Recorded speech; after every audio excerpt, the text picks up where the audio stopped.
జ్వాలాతోరణం జరుగుతుండగా దాని కింద నుంచి ఎవడు శంకరుడి యొక్క పల్లకీతో వెళ్ళి వచ్చాడో వాడు వాడు చూడడు ప్రాణ నిర్వాణ వేళ ఘోర యమపట్టణ ద్వార తోరణంబు.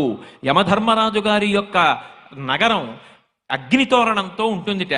దాని కింద నుంచి భయపడి జీవుడు శరీరం విడిచిపెట్టిన తరువాత పాపములు చేసి పరుగులు తీస్తూ వెడతాడు.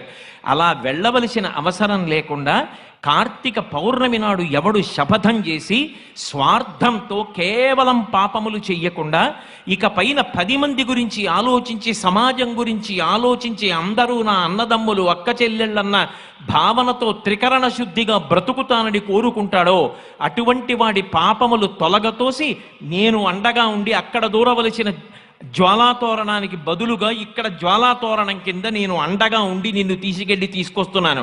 ఇక నీకు ఆ తోరణ దర్శనం లేదని భగవంతుడు